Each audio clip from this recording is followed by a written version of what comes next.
অহা ৩ জুলাইত অসমৰ প্ৰতিটো চিত্ৰগৃহত মুক্তি লাভ কৰিব ককা দেউতাৰ নাতি আৰু হাতী ২ চিনেমাখনে।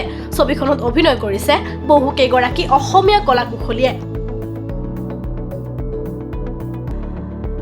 বলিউডত বেন হোৱাৰ পিছতেই কৰ্ণাটকৰ মহীশূৰৰ চামুণ্ডী পাহাৰ বিখ্যাত মা চামুণ্ডেশ্বৰী মন্দিৰত উপস্থিত হয় অভিনেতা ৰণবীৰ সিং।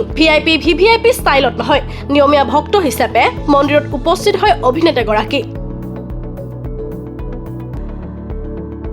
নিতৰ প্ৰশ্নকাকত ফাদিল হোৱা বিতৰ্কৰ ওপৰত কৰা মন্তব্যৰ পিছতেই গায়ক তথা সুৰকাৰ বিশাল দাদলানীক জনপ্ৰিয় reality show' Indian Idol season 16ৰ পৰা আঁতৰাই দিয়া হৈছে বুলি জল্পনা কল্পনাৰ সৃষ্টি হৈছে। ৰাজস্থানৰ পিছত ফৰহান আখতাৰৰ ছবি 120 বাহাদুৰ এতিয়া দিল্লীতো কৰমুক্ত কৰা হৈছে। অক্ষয় কুমাৰ আৰু নানা ফাটেকাৰে তেওঁলোকৰ আহিবলগীয়া ছবি শক্তিশালিনীৰ বাবে শ্বুটিং সম্পূৰ্ণ কৰিছে।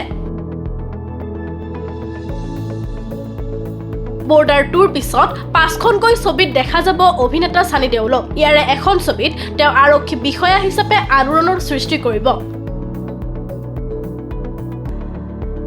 স্পেইনে ফিফা বিশ্বকাপ 2026ৰ বাবে দল ঘোষণা কৰাৰ পিছতেই আৰম্ভ হৈছে তুমুল বিতৰ্কৰ।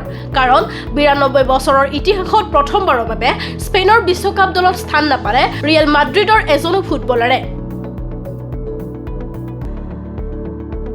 IPLত আজি অনুষ্ঠিত হ'ব প্লে অফৰ এলিমিনেটৰ খেলখনত সমূহ খবৰত অৱতীৰ্ণ হ'ব ছানৰাইজ হায়দৰাবাদ আৰু ৰাজস্থান ৰয়েলছ। IPL 2026ত ফাইনেলত প্ৰৱেশ কৰিলে RCBয়ে। কোৱালিফায়াৰ 1ত গুজৰাটক 92 ৰানত পৰাস্ত কৰিলে ৰয়েল চেলেঞ্জাৰ্ছ বেংগালুৰুৱে। ভাৰতীয় বেডমিণ্টন খেলুৱৈ HS প্ৰণয়ে ঘটালে অঘটন। ছিংগাপুৰ অপেনত ভাৰতৰ খেলুৱৈজনে বিশ্বৰ 5 নম্বৰ ইণ্ডোনেছিয়াৰ জনাথন ক্ৰিষ্টিক পৰাস্ত কৰি চমক সৃষ্টি কৰে।